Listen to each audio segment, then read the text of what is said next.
Buenas noches.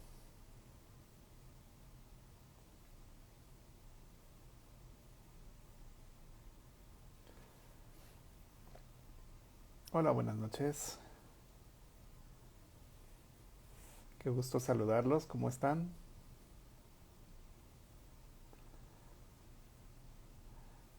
Hoy ha sido un día un poquito ajetreado, pero estamos acá.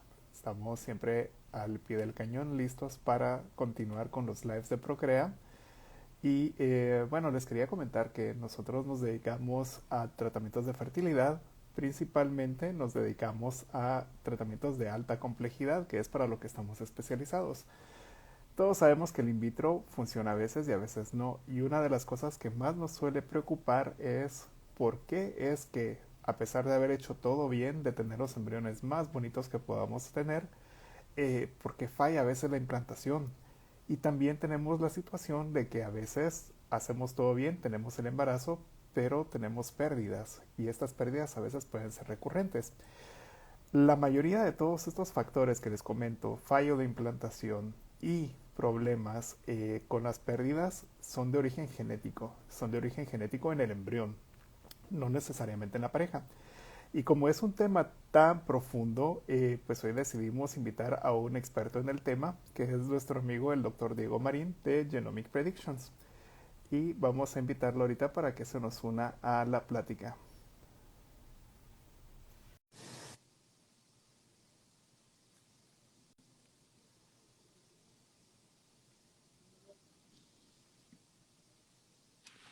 Hola Diego, Hola Freddy, ¿qué tal? Buenas noches. muy bien. ¿Cómo te va? Bien, gracias. Un poquito desvelado por aquellas partes del mundo. Bueno, no hay 30, todavía estamos activos. Sí, todavía La, unas ci- 2 horas más quedan. la ciudad que nunca duerme. Exactamente. Los Qué científicos bueno, que Diego. nunca duermen. Sí, sí, Gracias por haber aceptado la invitación, Diego. Es siempre un gusto claro. tenerte por acá y como comentaba en la introducción, vamos a tratar de hablar de todas las pruebas genéticas que tienen en Genomic Prediction que nos pueden ayudar a entender por qué hay fallo de implantación y por qué hay pérdida o por qué hay pérdidas tempranas del embarazo a pesar de tener embriones preciosos. Entonces, no sé si quieres comenzar contándonos un poquito de qué es lo que hacen ustedes, cuánto tiempo tienen de experiencia y luego ya entramos en materia. Claro. Gracias Freddy primero por la invitación, porque estos espacios son muy importantes, principalmente porque hay una comunicación directa, ¿no? Con los pacientes, las pacientes que al final tienen que entender, ¿no? Qué pruebas se ofrecen y, por ejemplo, el background o las razones del por qué. Y es interesante hablar de esto porque así nos conocemos mejor como especie humana, que a veces pensamos somos muy perfectos y en reproducción somos bastante imperfectos. Por eso es que estas Correcto. pruebas son tan importantes. Entonces, Genomic Prediction somos una empresa que nació en 2017 y a pesar de que es una empresa joven, es una empresa que los cofundadores y varios de los que estamos ahí ya tenemos nuestros años trabajando en el campo.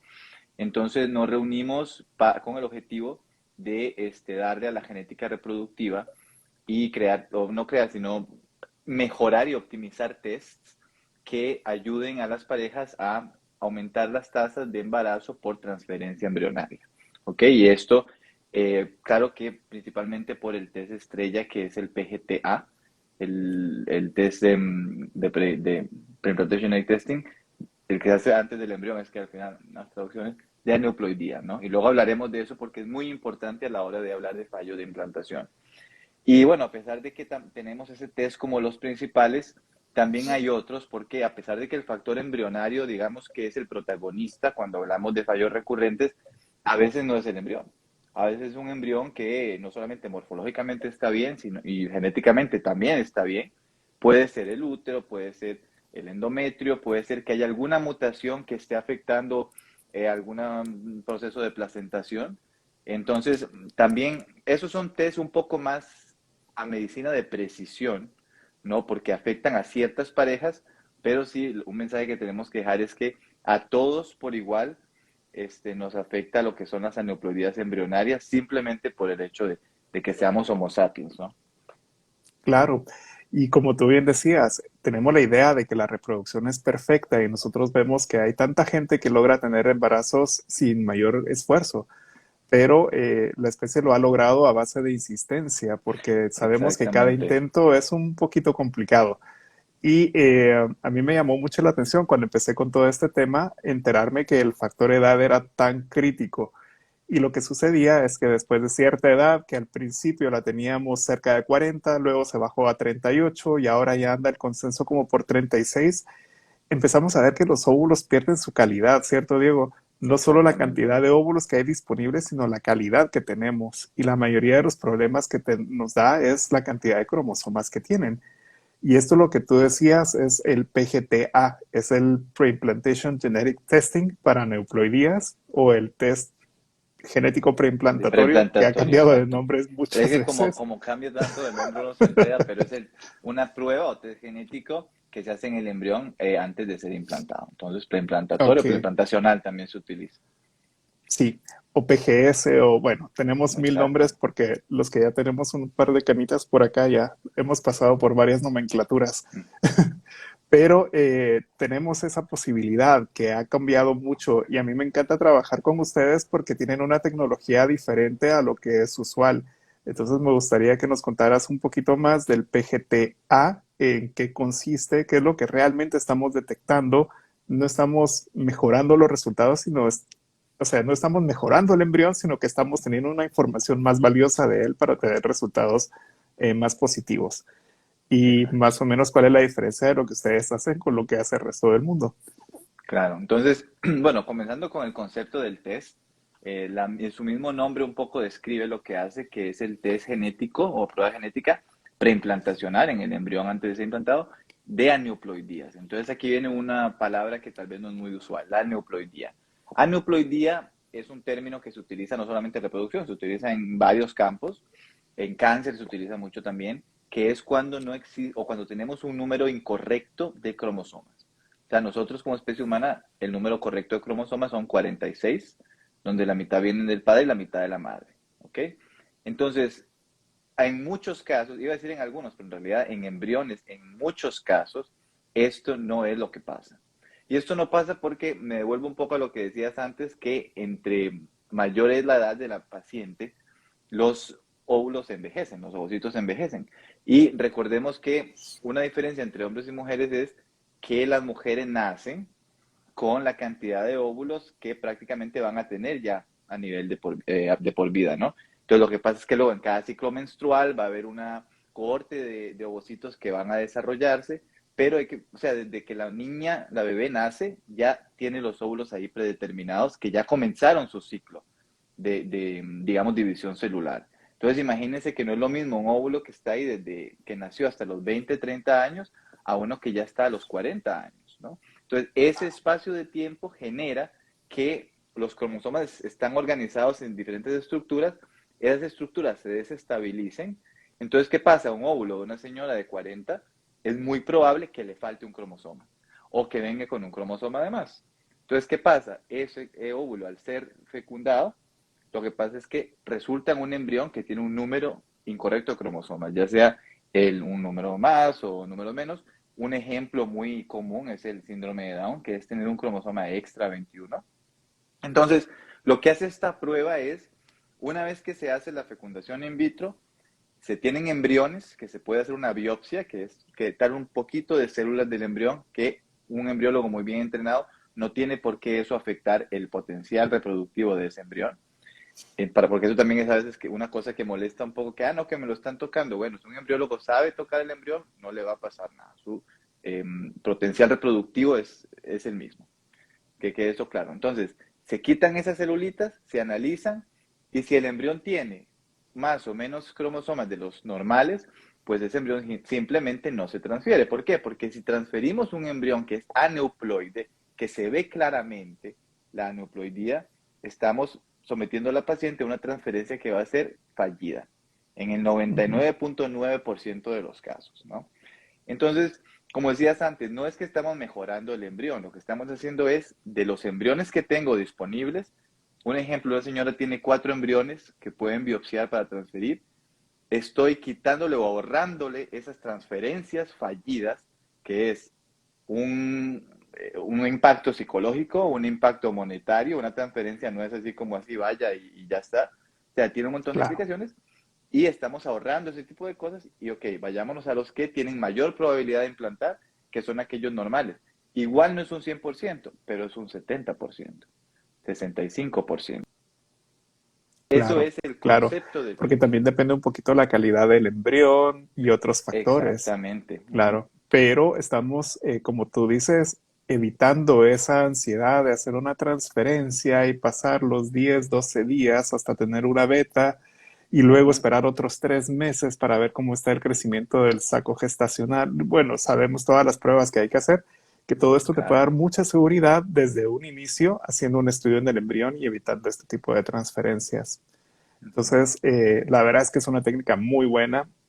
A veces es difícil entenderla porque no estamos mejorando el resultado Exacto. en el embrión, pero estamos teniendo información valiosa. Y Diego, ¿qué me puedes decir de los casos donde no hay embriones normales en todo el ciclo? Porque también tenemos casos donde tenemos 2, 4 embriones y ninguno sale normal. ¿Qué puede estar sucediendo? ¿Vale la pena Ok. hacer un segundo intento o es mejor cambiar alternativas? Siempre vale la pena, si es, o sea, si es posible y la paciente está con los recursos, no solamente, no todo es plata, también es mentalidad, ¿no? Estabilidad emocional. Si es posible hacer, se recomienda siempre. ¿Por qué?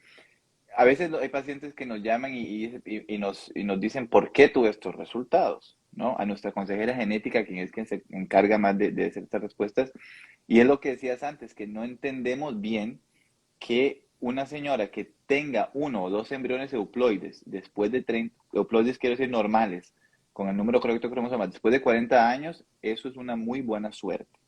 ¿Por qué? Porque hablamos de que ovocitos a nivel, en cualquier señora de 40 años o más, tienen una probabilidad de que sean anormales de hasta el 80-85%, ¿no? Entonces, claro, tener cuatro, y recordemos que cuando uno dice tengo 4 embriones o 5 anormales, eso es lo que fue biopsiable al final.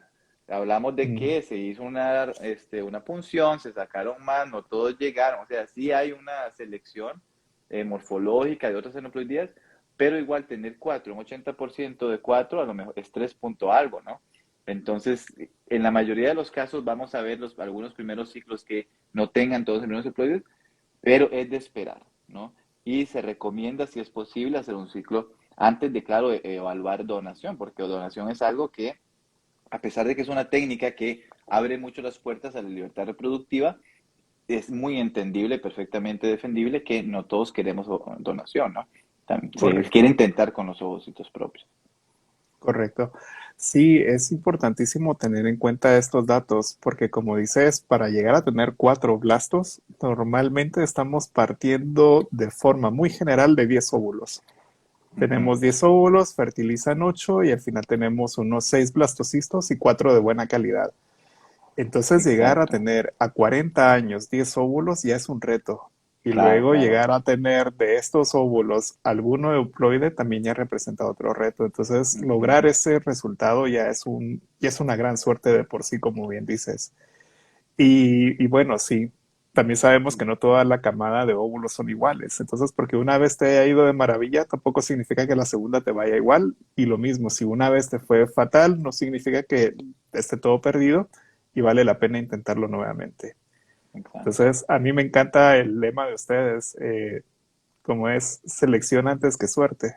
Exactamente. Choice is better than chance. Selección, la posibilidad de escoger es mejor antes que dejarlo a la suerte, porque dejarlo a la suerte es un argumento que mucha gente, que hay gente detractora del PGT, que dicen, bueno, igual, ¿para qué va a ser PGT si le hago 5 transfer a mi paciente, en alguna me queda embarazada? En teoría es verdad, pero, o sea, estamos hablando que de un euploide, los 4 son aneuploides y queremos someter a esa paciente a 4 transferencias que van a ser fallidas, ¿no?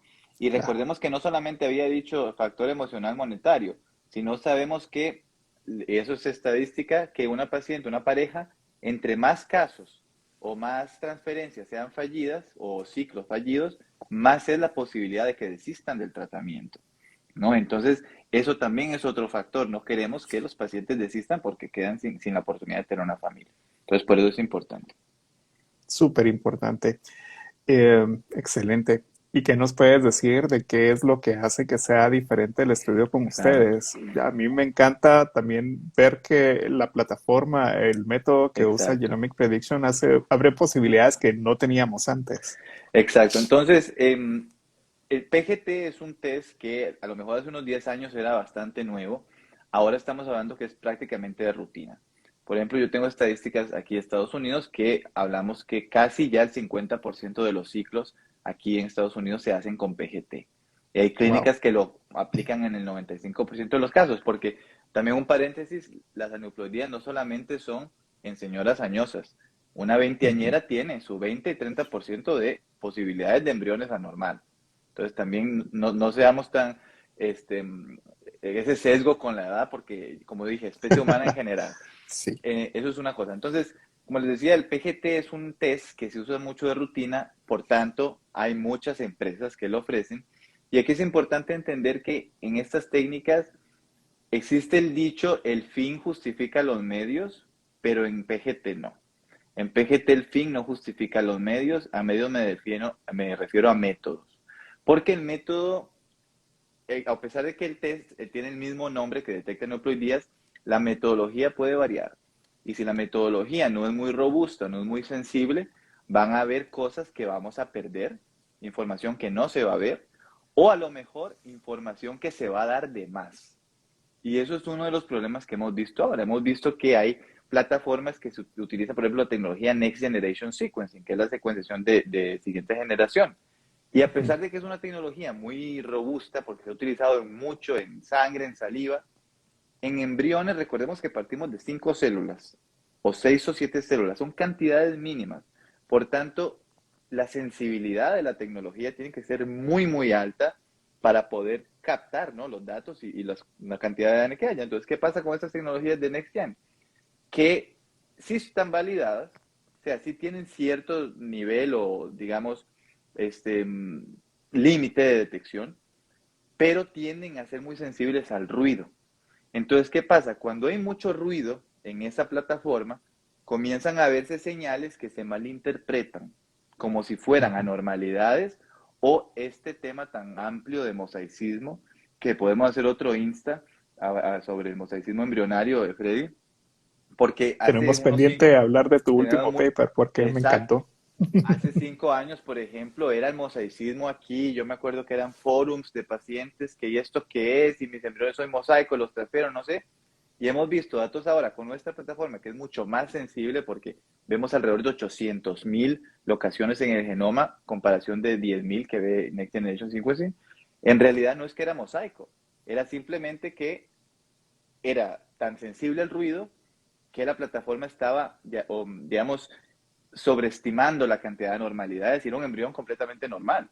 Entonces, mucha gente, muchas clínicas en Europa, Estados Unidos, no, que transfirió un embrión mosaico y es un bebé. Claro, porque en realidad era euploide.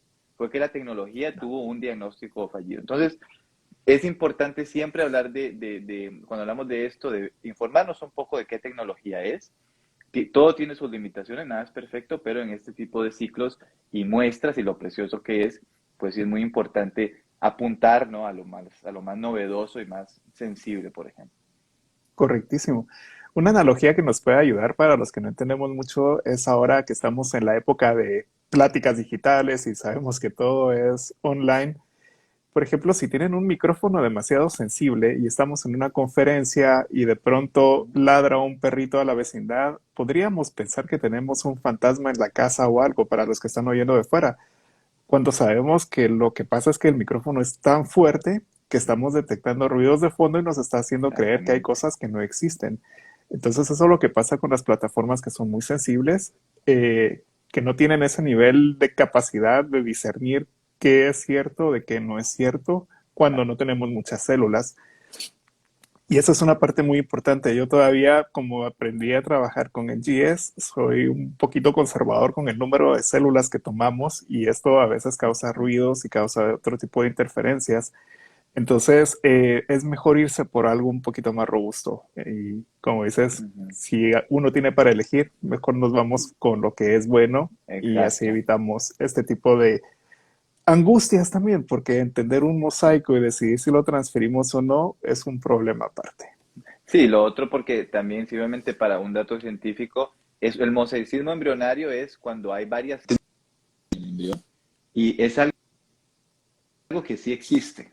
O sea, no es algo que se está inventando, es un fenómeno que existe, pero en embriones humanos estamos hablando del 3% de embriones que son mosaicos verdaderos, ¿no? Y a veces vemos clínicas que no, que el 15-20% de los embriones que tienen reportes PGTA dice mosaico. Entonces, ahí hay un problema, ¿sabes? Ujú, Entonces, ujú, perfecto. Y ahora me gustaría que nos contaras, Diego, nos hablaste de que no todo es embrión. Sabemos ujú, de que hay problema de óvulos y también, bueno, quiero ser un poquito justo, no todo es culpa de la edad femenina. También claro. sabemos que el factor masculino, especialmente cuando tenemos concentraciones constantes de 5 millones o menos, puede estar asociado con problemas genéticos masculinos. Entonces hay otras causas que nos pueden dar también en embriones aneuploides. Pero a pesar de todo, si logramos tener cosas buenas, porque pueden fallar, que son los fallos de implantación que comentabas. Ujú, exacto. Entonces, bueno, eso es verdad, no todo es el embrión, no todo es la edad femenina, a pesar de que es el factor principal, existen también, como dices, el factor masculino, también hay aneuploidías de origen paterno. De hecho, también tenemos un test, si tenemos saliva de ambos padres, se puede determinar la aneuploidía o ese embrión que, perdón, el cromosoma que falta o está de más, de qué padre viene. Entonces, claro, como les dije antes, embriones normales no implantan al 100%. A veces es una transferencia de un euploide y la paciente no queda embarazada. Entonces, ¿ahí qué pasa? Entonces, claro, ahí ya comienza lo que es medicina de precisión un poco, que es ver qué pasa en esa pareja, si a lo mejor es el donante o el señor, la pareja, si tiene algo con su factor masculino, con sus espermatozoides, o a lo mejor es algo a nivel endometrial, ¿no? Y a nivel endometrial hay muchas cosas que pueden ser, incluso la misma técnica de transfer puede ser algo que vaya a afectar. Yo lo que podría mencionar hoy es una mutación, que es la que llamamos el M2, ¿no? Y es una mutación que está en un gen. Cuando los padres son portadores y el embrión la hereda, estos embriones tienen un riesgo mucho mayor de caer en aborto de repetición. Y esto porque Oh, ese gen lo que hace es que una proteína no se exprese y es una proteína importantísima para la placentación, ¿no? Entonces, por ejemplo, esa es otra alternativa en la cual el médico si ve que un euploide no implanta, ¿qué es lo que está pasando? Pues hacemos ese test y pasa que los padres son portadores. Ok, entonces ahí se intenta hacer una selección embrionaria para transferir un embrión que no tenga esa mutación o se ve que ninguno de los padres son portadores, se descarta eso. Entonces ahí entramos a una discusión con el médico de comenzar a descartar causas para ver al final qué es lo que hay que hacer. Algún factor trombofílico, algo genial. más claro. Y este test M2 detecta un gen específico que, como Exacto. dices, es para la formación de placenta. Y Ujú. muchos de los problemas que tenemos de pérdidas tienen precisamente que ver con placenta, pero no solo es falta de implantación, sino también puede haber cosas como preeclampsia, Exacto. restricción de crecimiento, y todo esto se puede asociar con el M2 también, Diego. Exactamente. Entonces el M2 o sea, es un gen que lo que hace es que cuando no se expresa o hay una expresión baja, entonces comienzan a haber dificultades en coagulación, por ejemplo, de trombosis, y esto lo que hace es dañar el proceso de placentación, que generalmente resulta o en aborto de repetición o en estas complicaciones mediadas por la placenta, como dijiste antes, la preeclampsia. Entonces es algo que no solamente a nivel de nuestro campo, sino a nivel obstétrico es bastante importante. Sin embargo, si hago hincapié de que es algo de medicina de precisión. O sea, no es un test como el PGTA que uno puede justificarlo muy bien en hacerlo en cualquier población de pacientes, en todas las poblaciones de los pacientes. El M2 es más que todo para ir descartando causas. No todas las pacientes van a ser portadoras, pero siempre es importante cuando tenemos esos casos que parece algo idiopático, no se sabe qué es lo que está pasando, es Ujú. importante hacer mayor investigación posible. Y en la experiencia que tienen ustedes, ¿qué tan frecuente es encontrar esta alteración? Entonces, esta alteración la estamos encontrando depende de las poblaciones, ¿no? Porque cuando hablamos de mutaciones, la prevalencia depende de cada población. Pero la Mm. población que más manejamos, ¿no? Es la caucásica anglosajona. Entonces, lo que hemos visto es que la prevalencia de esta mutación en general, o sea, en población que todos nosotros que no tenemos, o no digo que no tengamos problemas de fertilidad, sino la población general, hablamos de una frecuencia de 14%, 15%, ¿no? De personas, o sea, la mutación existe en las personas. Yo no estoy diciendo, y también es importante, no estoy diciendo que un embrión con la mutación no vaya a implantar, simplemente que es el riesgo más alto de caer en estas complicaciones. Entonces, como dije, 15% a nivel general, mientras que población que va a IVF, a fecundación in vitro, que tiene problemas confirmados de infertilidad, esta frecuencia sube al 44%, ¿no? No Entonces, me digas. claro, entonces hay un enriquecimiento de la frecuencia de esta mutación bastante claro en la población que sufre de infertilidad.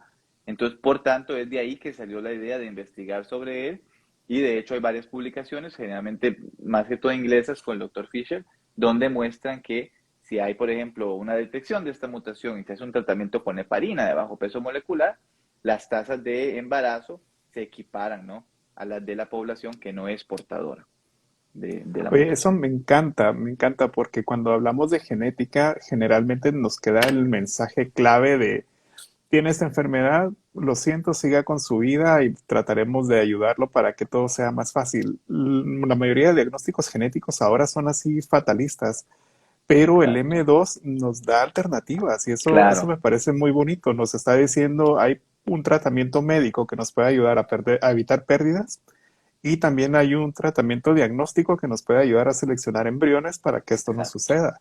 Entonces, exacto. esto, la verdad es que dentro de todo lo feo que puede sonar la genética, esto es un mensaje muy positivo y es Sí, bueno. O sea, nos da información y nos da posibilidades. exacto. Da una Entonces, herramienta a genial, tiempo para hacer algo a tiempo. genial, excelente. Tenemos unas preguntas, aunque no nos han hecho una pregunta relacionada con el tema.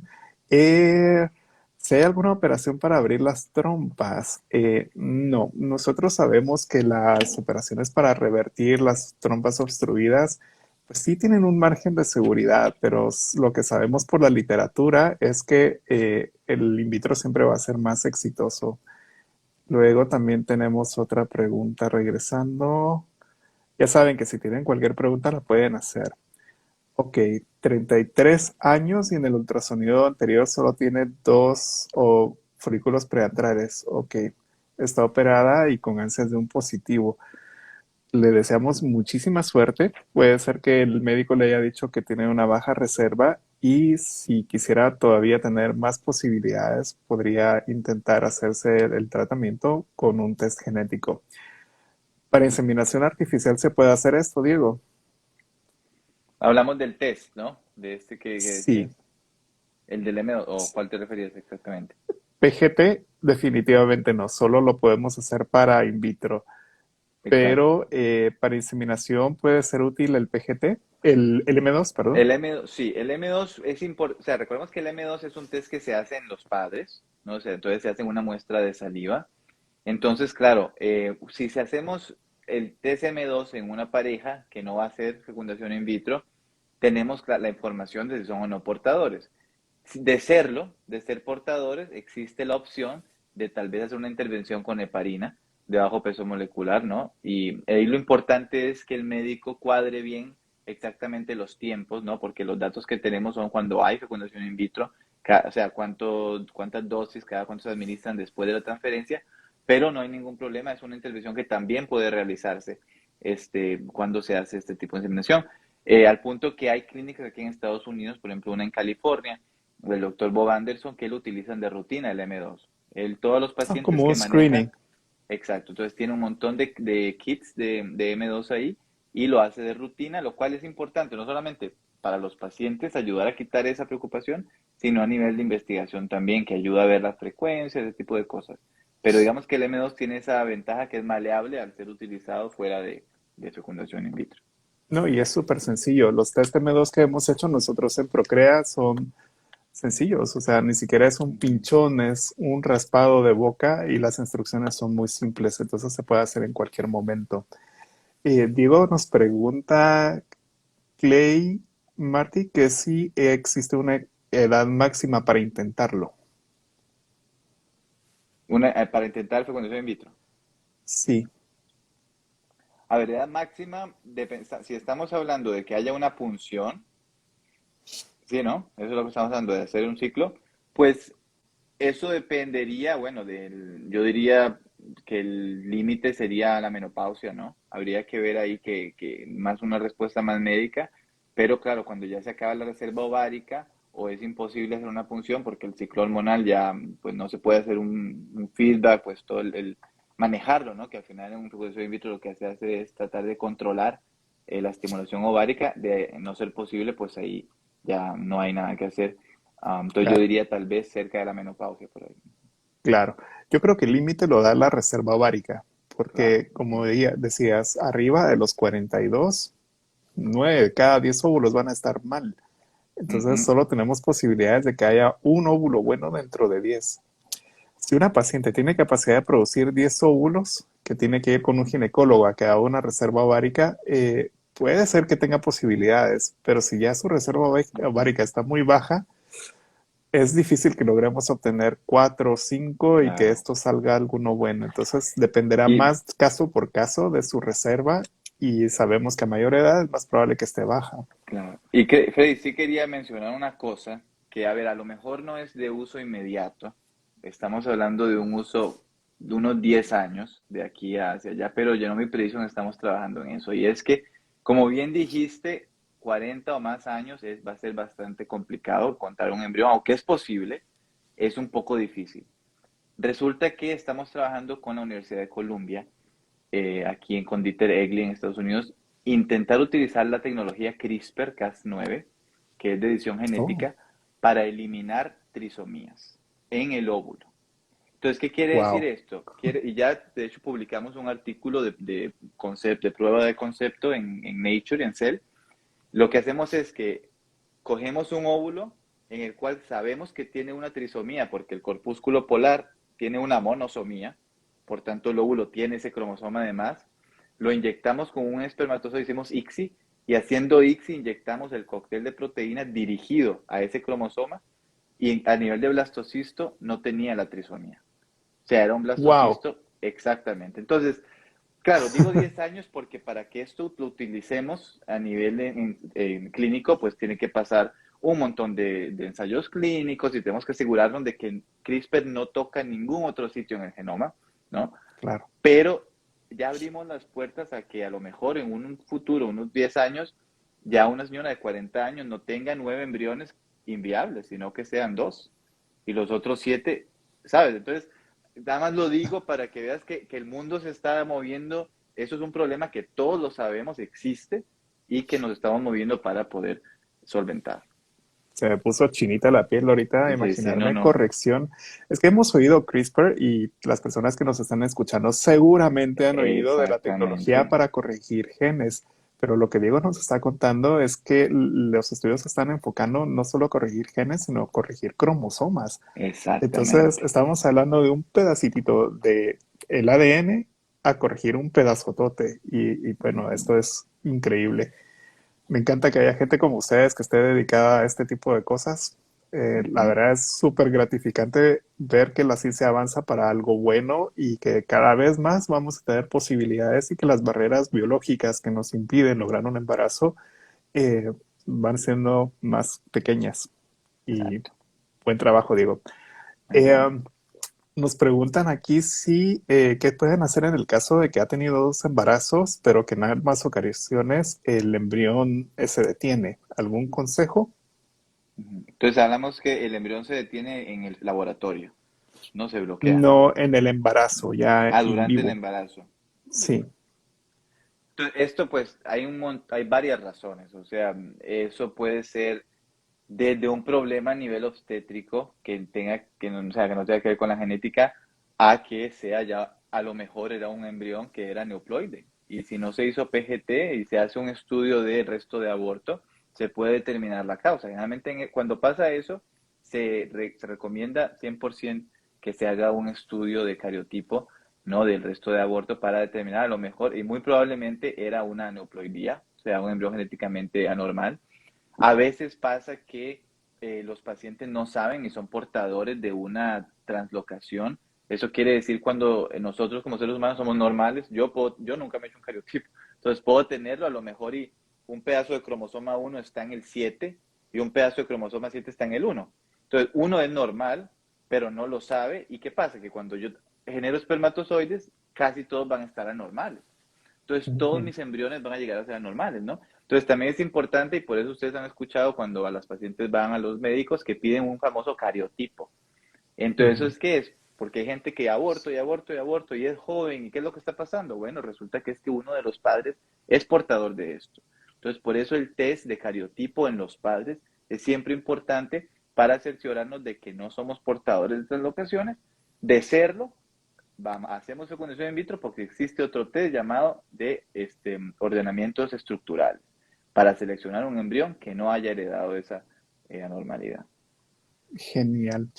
Esto es importantísimo, Diego, porque también cuando hablamos de pérdidas, empezamos diciendo que no todo es culpa del embrión y no todo es genético. Hay muchas cosas médicas y las personas también creo que deberían saber que antes la definición de pérdida recurrente era dos, tres pérdidas, pero ahora sabemos que con dos consecutivas ya es importante que busquen ayuda de Ujú. profesionales que los puedan ayudar y orientar en el tema. Eh, ¿Qué piensas, Diego, de pasarse a FIV después de 3 intentos de inseminación artificial con 37 años? O sea, la opinión nuestra es que fecundación in vitro es el tratamiento por excelencia de la infertilidad. Y creo que eso lo mencionaste al inicio. Ujú. Es un tratamiento que fue el protagonista del Premio Nobel del 2010. Es un tratamiento que nos ayuda a entendernos mejor como especie y puede haber algo ahí que no estemos viendo, puede ser la neoploidía, puede ser, no sé, que a lo mejor el ovocito está teniendo problemas de activación, en fin, varias cosas, entre mayor control podamos ejercer. A veces nosotros tenemos esa, y a mí me pasa mucho, bueno, no sé si la audiencia sabe, yo soy de Costa Rica y en casa siempre tenemos esta noción de que lo natural es lo mejor. En reproducción no, en reproducción lo natural no es lo mejor, de hecho en reproducción somos bastante malos. Entonces ahí, si lo dejamos todo al azar, a lo natural, es posible que no estemos explorando oportunidades y alternativas para crear una familia. Entonces, si se puede FIV, yo lo recomendaría 100%. Sí, es un poco más eficiente. La verdad es que la inseminación artificial es una técnica maravillosa por lo simple y accesible que es, pero tiene un límite y sí sabemos que después de 3 intentos volver a intentarlo no nos va a dar ningún beneficio real. Es decir, las parejas que no lo han logrado en los primeros 3 intentos difícilmente lo van a lograr con un cuarto o quinto. Entonces, la recomendación de los médicos siempre es irnos por un tratamiento que les va a cortar el tiempo de espera. Y 37 años creo que es la edad crítica, porque si nos esperamos todavía un poquito más, podemos llegar a los 38 y todavía se va a ir a hacer más difícil el tratamiento. Y me encanta Ujú. esto, pues, de veras, es que en Latinoamérica es igual. Costa Rica y Guatemala también comparten Siempre, eso de que los exacto, remedios caseros son mejores, son pero mejores. si En no lo todo, hemos logrado en un en un año, catarro sí, en todo eso, pero en reproducción infelizmente sí. no. Hasta Sí. para COVID usemos té de limón y todas las COVID hierbas que es pueda la, haber. COVID es la vacuna y ya, pero bueno, es otro tema. Claro. Aquí hay un caso interesante también, digo, de Evelyn. Dice que tiene 37 años. El año pasado se hizo una FIV, le rescataron tres, le realizaron test ERA de receptividad endometrial, es otro tema que no hemos hablado, y le hicieron biopsia embrionaria y no Ujú. funcionó. ¿A qué se podría deber? O sea, hablamos tres biopsias. No, creo que es test ERA. Le Ok, hicieron in vitro. Si no sabemos cuántos embriones ¿cuántos le embriones? biopsiaron y cuántos eran euploides, pero Claro. Entonces, o sea, estamos hablando de que hicieron biopsia embrionaria, por tanto hay un PGTA, hay un ERA, por tanto hay un test de receptividad endometrial, que es ver más que todo. Recordemos que cuando no es o sea, uno hace una transferencia de un embrión en cualquier momento del ciclo, o sea, lo ideal es sincronizarlo porque existe un momento en el cual el útero es más receptivo y el objetivo del ERA es intentar determinar o estimar cuál de los días del ciclo es mejor para hacer la transferencia. Entonces, lo importante es que haciendo PGTA controlamos factor embrional. ¿Ok? Entonces ya sabemos que no es la genética del embrión. Ahora, si eso era, se intentó sincronizar, no se pudo sincronizar. Entonces, en esos casos, ya, como decía antes, lo importante es que estamos descartando causas. Habría que ver si pues es algo a nivel metabólico del ovocito inicialmente o del embrión que no conocíamos. No sé cuántos intentos haya hecho. Como dije, la técnica de transfer a veces es importante. Hay que ver, a ver, hay muchas cosas a nivel obstétrico. Estoy seguro que el ginecólogo habrá controlado muchas cosas, pero no sé, yo he escuchado muchas cosas nuevas sobre pHs, el mismo test M2, a lo mejor hay alguna mutación ahí que no se está detectando y que está evitando que haya una placentación correcta, ¿no? Entonces, son varias cosas. Recordemos que en fecundación in vitro hay lo que llamamos una caja negra, que es ese 20-30% de Ujú. embriones que sabemos son genéticamente normales y hacemos todo y lo controlamos todo a nivel de estimulación de útero y todo, y ese embrión no implanta. Entonces, que sepan Claro. que ese 20-30% existe en Guatemala, en Asia, en Estados Unidos, en Australia, todavía no sabemos qué es lo que pasa y por eso hay tanta investigación en ver qué podemos hacer para aumentar esas tasas. Hasta en las mejores familias. Sí, Exactamente. esto pasa de rutina y si no nos gusta decirlo, la verdad es algo difícil porque también sabemos lo que las pacientes pasan a la hora de hacerse un tratamiento y de parte de los que lo ofrecemos también nos sentimos muy orgullosos de nuestro trabajo y nos encanta tener buenas noticias, pero tenemos que aceptar que no siempre lo logramos a la primera. Y ese es un mensaje que también es importante tener en los tratamientos de fertilidad. No siempre se logra a la primera, pero porque no se haya logrado no es razón para que se desmoralicen. Exactamente. Si no se pudo una vez, se puede repetir un intento. Es un esfuerzo extra, no es lo que queremos, pero no está perdido. Siempre se puede hacer algo más. Y si no, también pueden, pues como todas las áreas de la medicina, buscar una segunda opinión para verificar qué es lo que sucedió en su caso y ampliar las test que se pueden ofrecer.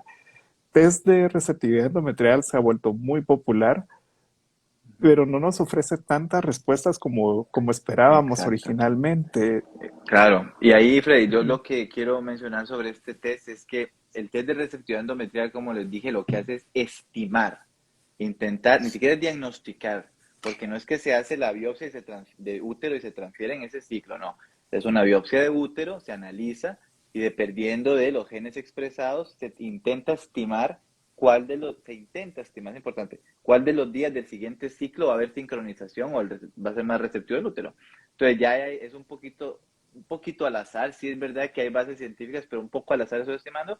Y recordemos que por más era que se haga, si ese embrión es anormal, no va a implantar, ¿no? Entonces, si se acelera, tiene que ser importante controlar el factor embrionario, como hizo esta paciente anteriormente, una biopsia de blastocisto, porque si no es igual tirar una moneda. O sea, aún era sin biopsia embrionaria, es tirar prácticamente la moneda Claro, caro cruz. claro. Y lo que dices es importante. El ERA predice por expresión genética y lo que afecta a la expresión genética son prácticamente Exacto, o todos los sea, factores. y ahí uno está, Entonces, exacto, estamos como asumiendo que el siguiente ciclo se va a comportar igual. claro, que va a Y usar no, la misma medicina, que va a tener la misma nutrición, exactamente, que va a tener el mismo nivel de estrés. claro. Entonces, sí tiene un margen que es de incertidumbre. Ujú. Entonces es mejor irnos por lo que tenemos más seguro y sabemos que un embrión euploide, aunque no sea un 100%, siempre va a tener una posibilidad de implantación un poquito más alta que un embrión que no fue estudiado. Exacto. Diego, tenemos otra preguntita. ¿Hay alguna Ujú. relación entre endometriosis y los test M2 o riesgo de aneuploidías? Sí, por ahora no. Y resulta que se ha hecho bastante. De hecho, nosotros, bueno, no en Genomic Prediction, pero donde yo estaba antes, que es un centro bastante grande aquí, se hizo mucha correlación, se intentó correlacionar retrospectivamente si el tener endometriosis era un factor de riesgo para la aneuploidía o embriones anormales. Y hasta la fecha eso no está reportado. Son cosas independientes. El M2 también. Endometriosis es un caso aparte, que hay que manejarse de modo diferente. Genial. Igual con ovario poliquístico, me imagino. Exactamente, no encontramos riesgo con ovario poliquístico, bastantes patologías que son muy comunes, pero que con aneuploidía embrionaria no tienen una asociación. Nos quedamos con las dos clásicas, factor edad y factor masculino severo, y luego Exactamente. causas genéticas preexistentes en los padres. Ujú. Diego, muchísimas gracias. No, Creo que gracias esta a... plática era más que necesario. Eh, sí, es un tema que a veces es difícil de explicar en las consultas, especialmente para los médicos que están tratando de dar la información sobre el tratamiento en sí, Ujú. ampliar un poquito estos temas y profundizar y ayudar a la gente también a entender las posibilidades reales y en qué consisten los test genéticos, es algo que creo que culturalmente todavía falta en el mundo del in vitro. Ujú. Entonces, te agradezco porque tu habilidad didáctica y la paciencia que tienes también para abordar esto es más que necesario. No, Y como gracias, eres gracias. centroamericano, nos entiendes, entonces Claro, no, es que si eso nos hay validez entendemos. cultural.